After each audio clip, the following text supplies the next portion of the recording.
It was supposed to be one of the happiest nights of my life, our 20th wedding anniversary. 20 years of shared memories, laughter and hard-fought battles. I'd made reservations at her favourite restaurant, the kind we couldn't even dream of affording in the early days. This was our night to celebrate everything we'd built. Right off the bat, something was off. She suggested we take her car. That was strange because she always insisted I was the better driver. I didn't question it. I figured, why overthink it? If only I'd known. She looked stunning in that emerald green dress I'd given her 2 anniversaries ago.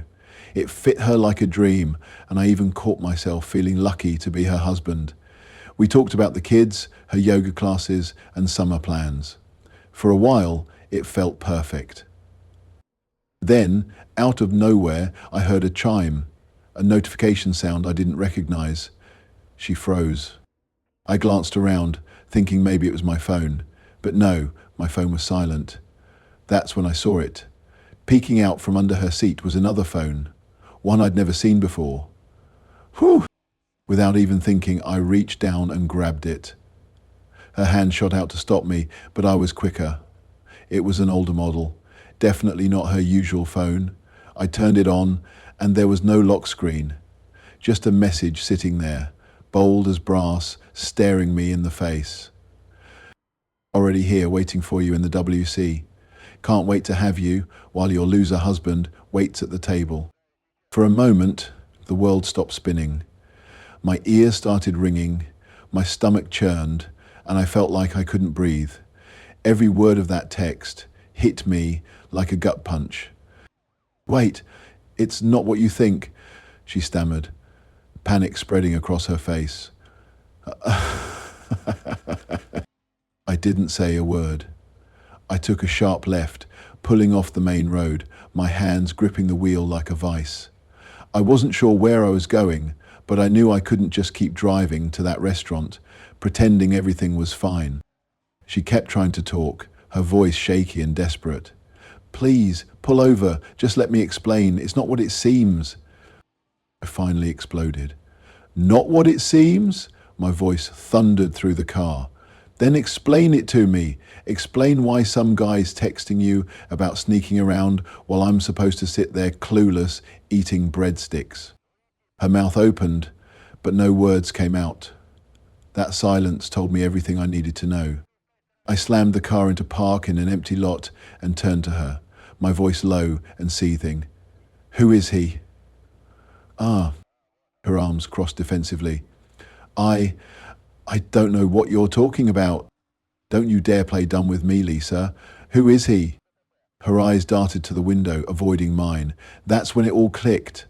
Her sudden obsession with yoga retreats, the new gym membership at a place across town, the late-night errands.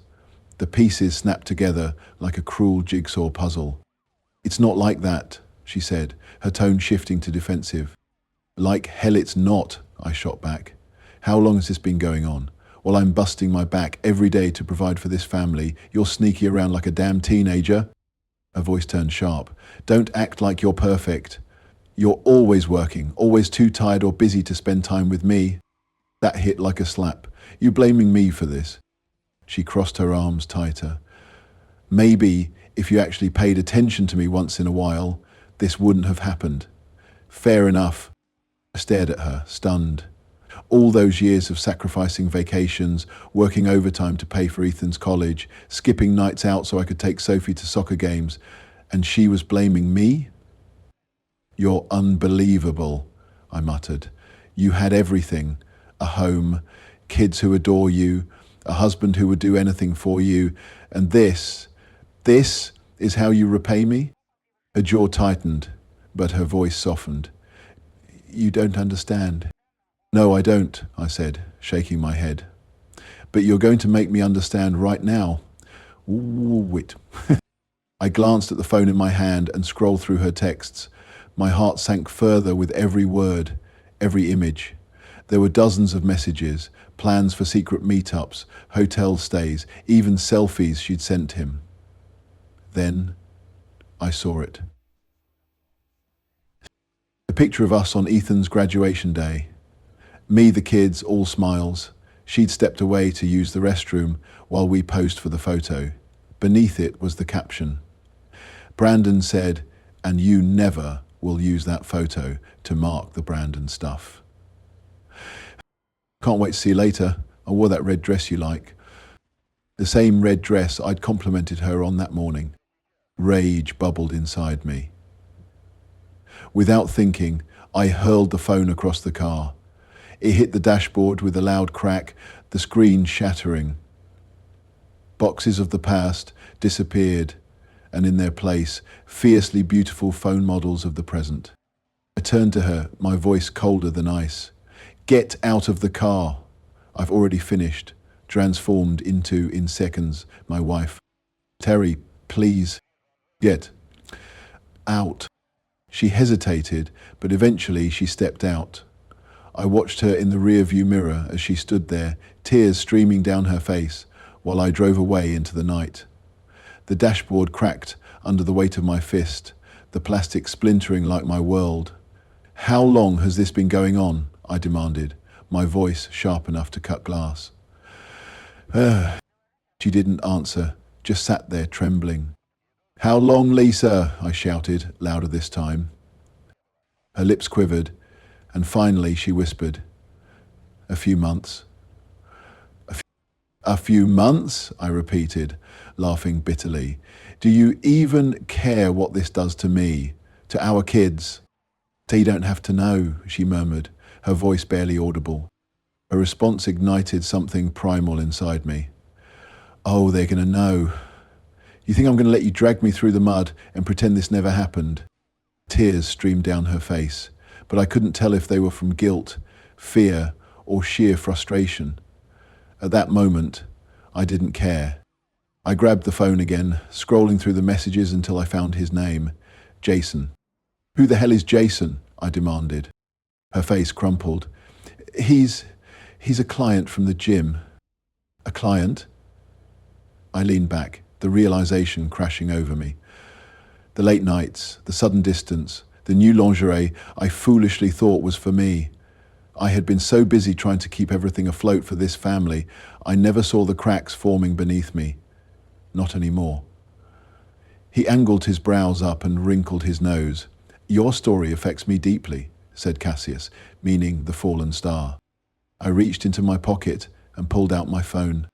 "What are you doing?" she asked, her voice tinged with panic. "I'm calling Ethan." My voice was ice cold. Her face drained of color. "No, please don't bring the kids into this." "You should have thought of that before sneaking round in the middle of our goddamn marriage." She lunged for my phone, but I yanked it away. "Sit down, Lisa," I barked, my tone leaving no room for argument.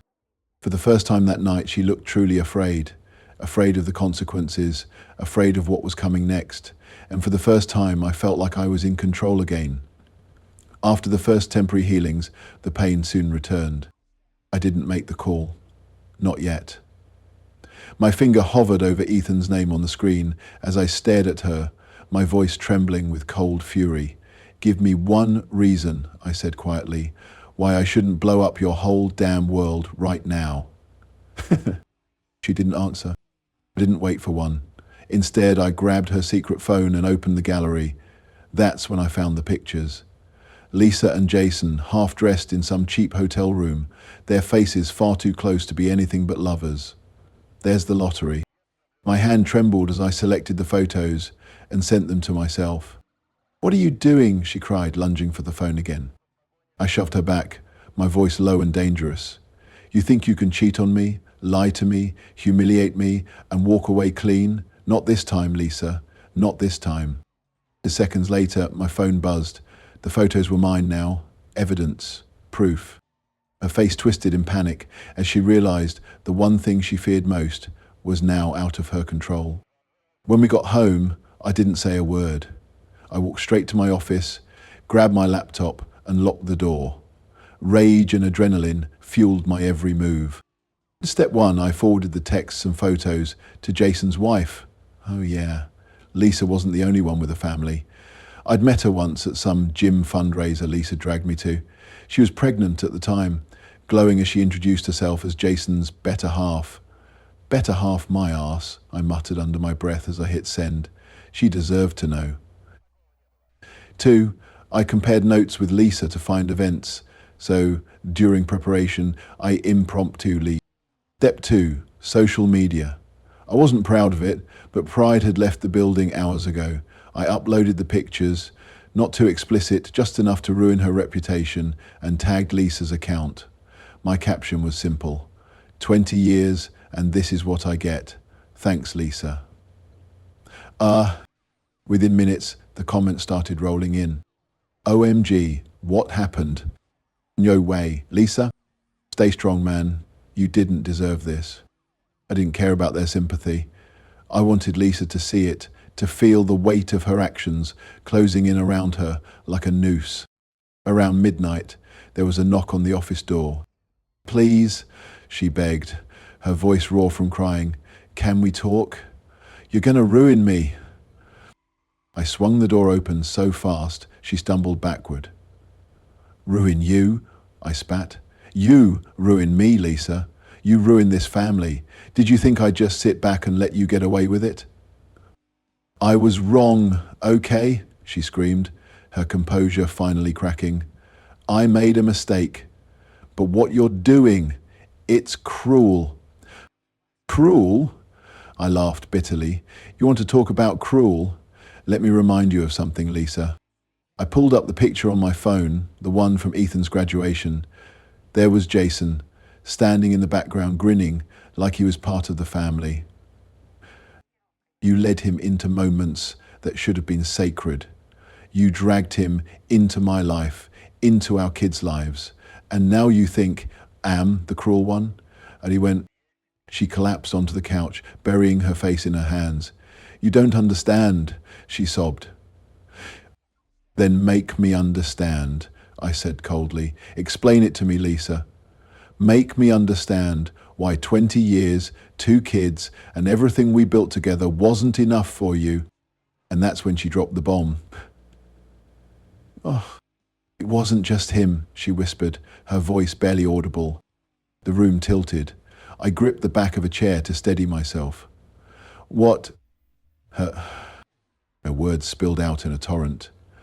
Jason wasn't the first, okay? There were others. I don't even know why. I felt lost, invisible, like you didn't care anymore. Others? My voice was deadly quiet. How many, Lisa?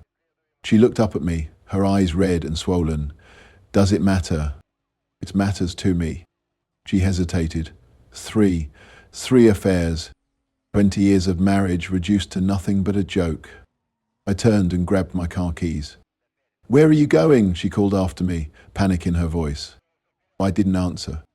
She called after me, panic rising in her voice. Where are you going? To see Ethan, I said flatly. He deserves to know the truth. Don't do this, please, you'll destroy him. No, Lisa, I replied, my voice hollow and distant. You already did. As I drove toward Ethan's dorm, the weight of everything hit me like a freight train. I had given her everything, and it still wasn't enough. Now it was my turn to take it all away. The nuclear button had been pressed, and there was no turning back.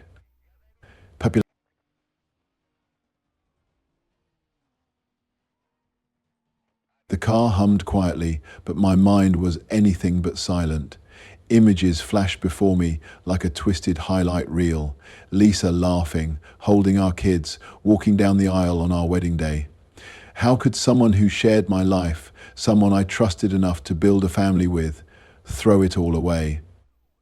Lisa and I weren't some picture-perfect couple when we started. Far from it. She was dating someone else back then, a slick-talking business major named Craig. The guy had everything figured out. Me? I was his complete opposite.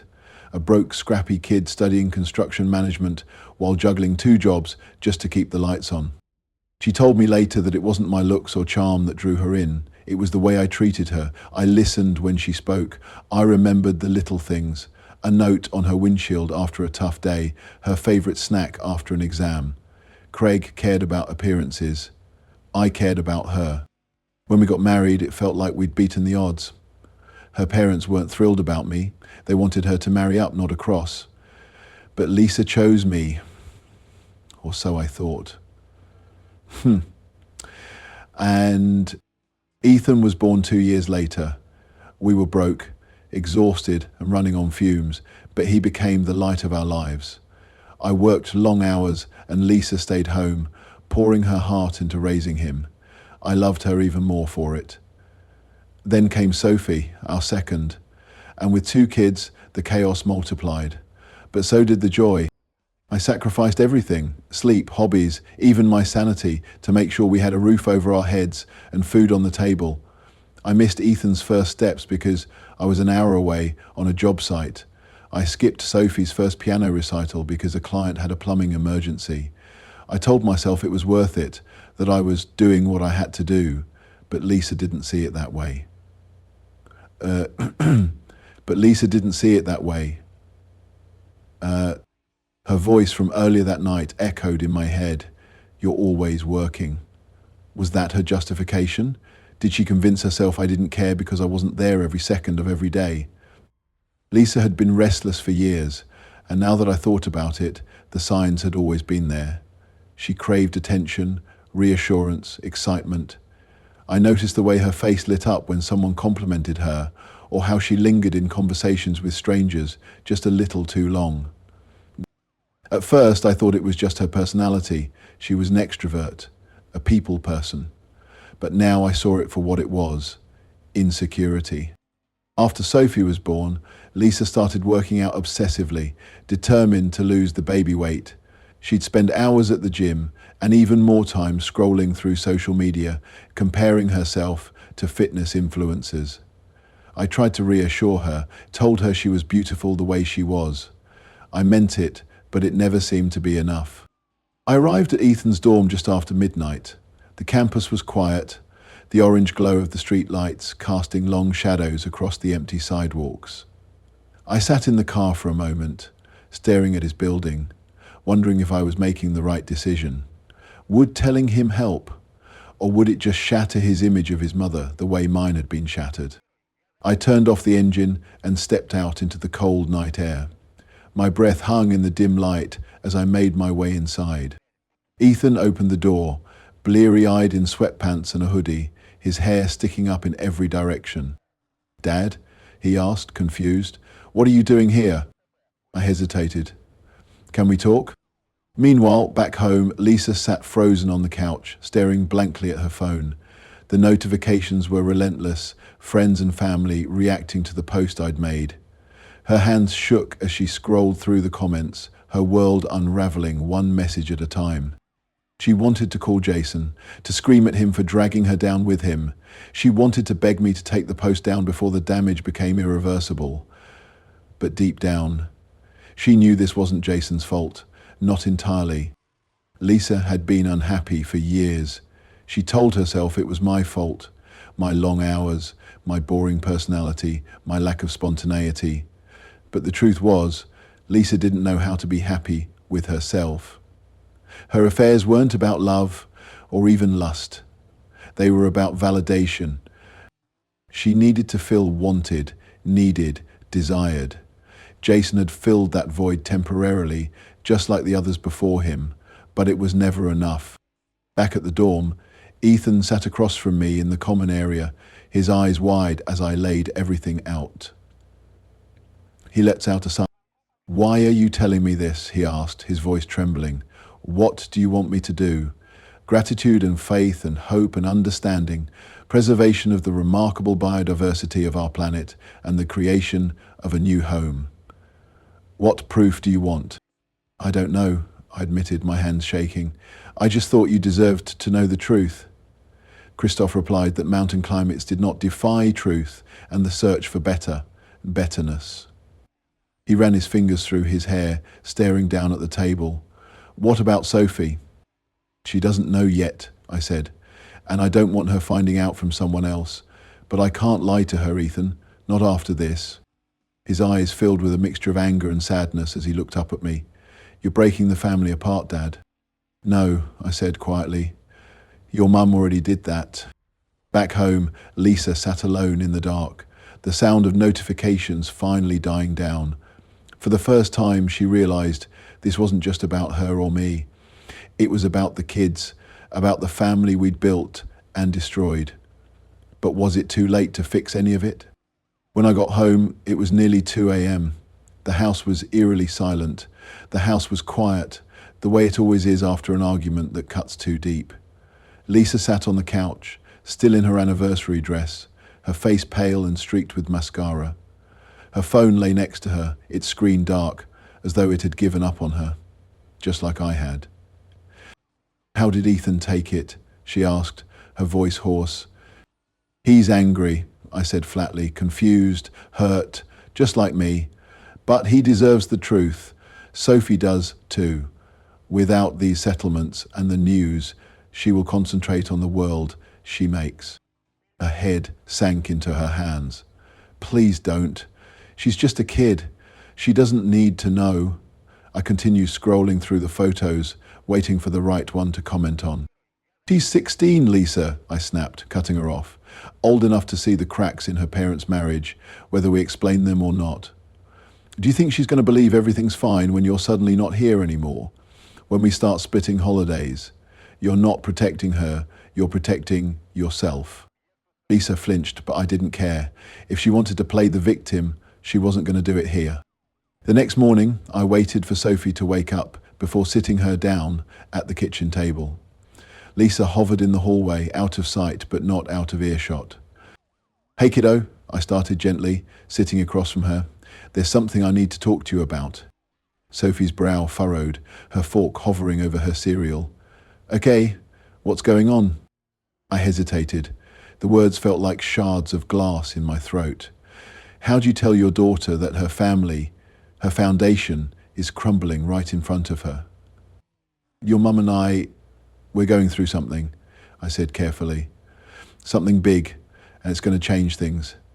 I wanted you to hear it from me before you heard it from anyone else." Her face fell. "Are you guys getting a divorce?" I didn't sugarcoat it. "We might." Her shoulders slumped and she stared at the table. "Why?" "Because your mum made some choices that hurt our family," I said, choosing my words with painful precision. "Choices that can't be undone." She looked up at me, her eyes searching for something. An explanation, a lifeline, maybe even a way to fix this. "What kind of choices?" I couldn't bring myself to say it. Not to her. "It's complicated," I said softly, "but I promise you this isn't your fault. None of it. And no matter what happens, I'll always be here for you. Always." She nodded, but the tears welling in her eyes broke me. I reached out to hold her hand, but she pulled away, grabbing her phone and heading to her room without another word. By the time I stood up, Lisa had appeared in the doorway. Her face was drawn and tired. "I hope you're happy," she said bitterly. "No," I said, turning to her, "I'm not. But at least I'm honest." The next few days were a whirlwind. Ethan drove home that evening to confront Lisa, his anger spilling out in words no parent ever wants to hear from their child. Sophie barely spoke to either of us, her once bright personality dimmed by the weight of a truth she couldn't fully grasp. Her illnesses. Lisa and I slept in separate rooms. I filed for divorce that week. What made it worse was what came next, the true nuclear fallout. Jason's wife, the sweet woman I'd sent the photos to, didn't just leave him. She posted the evidence online, tagging Lisa, Jason, and even the gym where they worked. The post went viral in our small town, sparking whispers at the grocery store, judgmental stares at the gas station, and a wave of humiliation Lisa couldn't outrun. Her reputation was ruined. At the end of 2 days, she had reached her destination 2,000 kilometers, about 10 kilometers west of Los Angeles. She played to a crowd of interested visitors, and by the time she left the town, her reputation was ruined. Her gym let her go. The mums at Sophie's school, once her closest friends, now avoided her like the plague. And Jason? He didn't stick around. The moment the affair became public knowledge, He disappeared without so much as a goodbye. Lisa tried to salvage things with me, of course. She begged for counseling, swore she could change, but it was too late. The love, the trust, even the respect, it was all gone. The day she moved out was surreal. She packed her things quietly, a shell of the woman I once knew, while I stood in the doorway, arms crossed. Sophie stayed in her room, headphones on, while Ethan sat on the porch, refusing to look at her. When she finally drove away, I didn't feel relief. I didn't feel triumphant. I just felt empty. It's been 6 months now. The divorce is final. Ethan has adjusted, though he still keeps his distance from his mum. Sophie's in therapy, slowly rebuilding her confidence. As for me, I'm trying to move forward, one day at a time. I've thrown myself into work, into being a better father, into rediscovering who I am outside of Lisa's husband. I'm hopeful that this might be the peak, but I'm not ready to claim the credit, nor am I ready to claim the responsibility. Sometimes I think back to the man I was before all this, the man who believed in happy endings and soulmates, in forever. That man is gone, but I'm still here. And for now, that's enough.